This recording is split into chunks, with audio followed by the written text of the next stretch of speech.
orchestra and an appetite for destruction. Di Carvalho's Eurovision entry after the goodbye was to be the signal for the start of the Portuguese Revolution. It's the birth of the national military junta of salvation.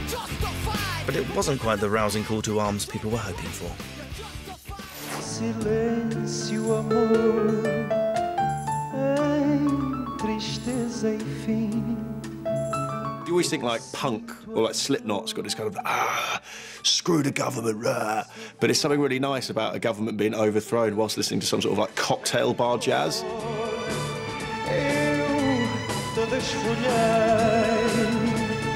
You can just imagine like the leaders like leaving Parliament whilst clicking their fingers and having a martini. You go, we're not in power anymore, but I'm in a relaxed mood.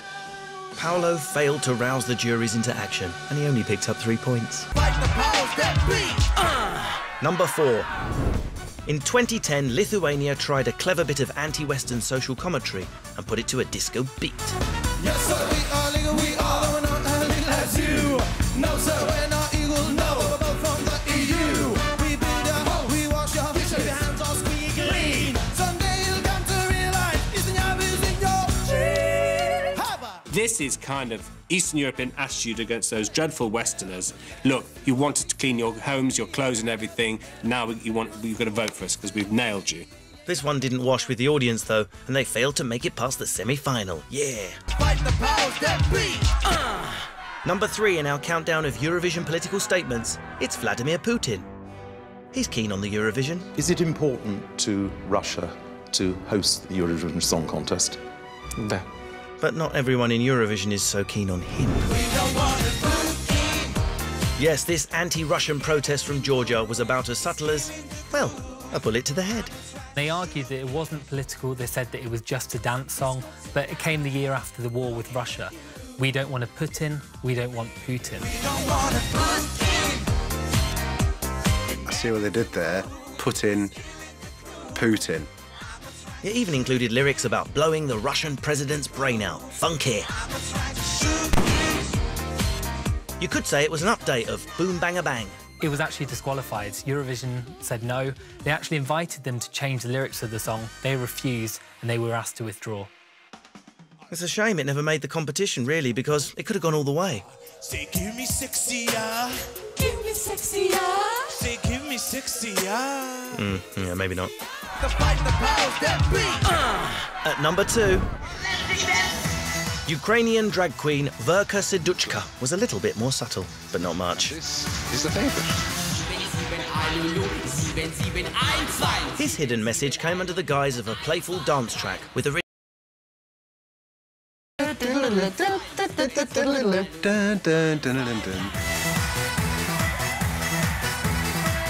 Yeah, and he just ran about the stage, didn't he? Ran about the stage with his mother. And it just kind of went on like that, didn't it? Yeah, that's it. But underneath, this tinfoil transvestite had a message to the motherland.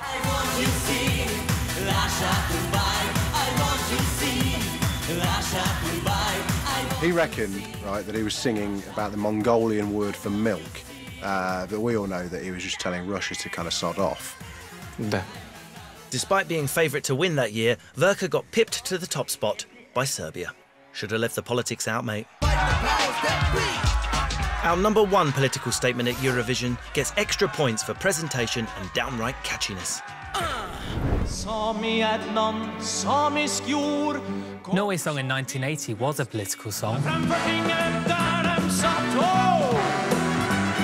It was a song about a plan to build a hydroelectric power plant in Lapland.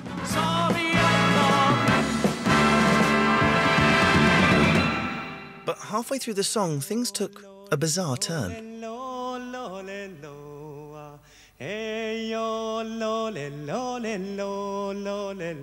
Was it a stage invasion? Was it a bad dream? Or was it just a lack of rehearsal? The first guy, he'd put in a lot of work. He's singing political messages and stuff. And the second guy, I reckon, had completely forgotten what he was supposed to do. Like, woke up and was like, oh, I've got no lyrics, so... Lolly, lolly, lolly. And the other guy must have been, what the are you doing, mate? This is, I've got to join in. I have no choice but to join in to save face.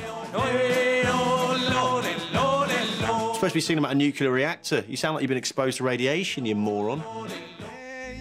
As it was, they scored a miserly 15 points and the power station got built anyway.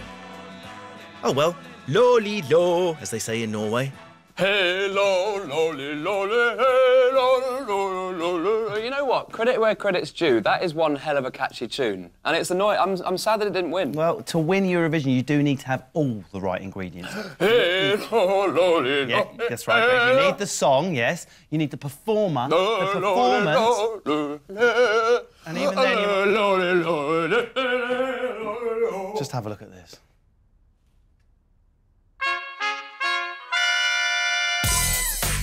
Yes, our next Hall of Shame is the story of the not-so-triumphant return of chart-topping, heartbreaking panty poppers, Blue.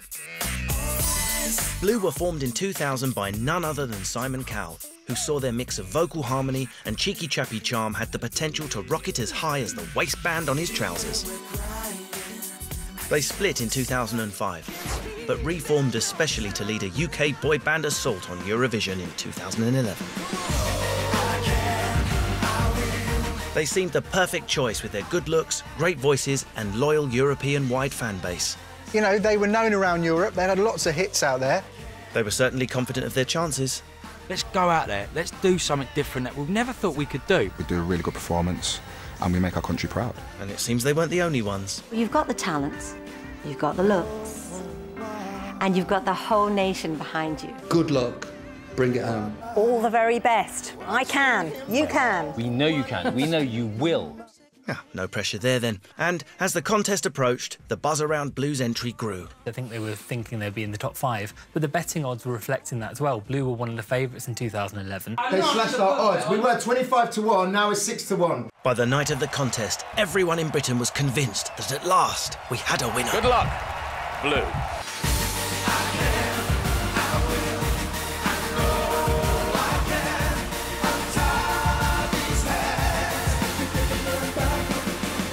The song was completely Eurovision-tastic, you know. It's a very positive song. It was very theatrical, I thought, the performance. And there's this big high note in the middle, and I was thinking, is Lee going to be able to get that on the night?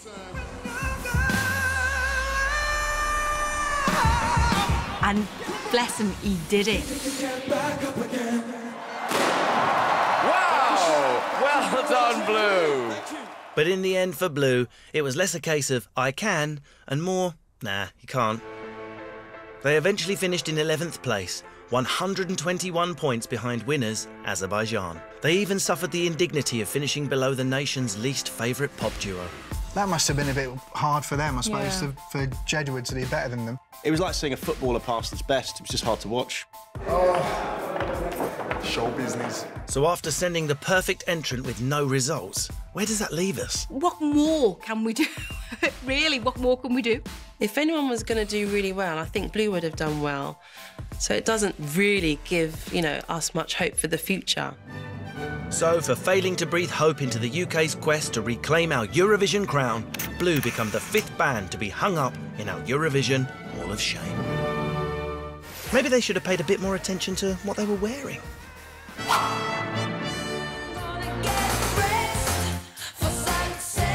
In Eurovision, you definitely need to dress for success, so you've got to get the outfit absolutely right. You pick out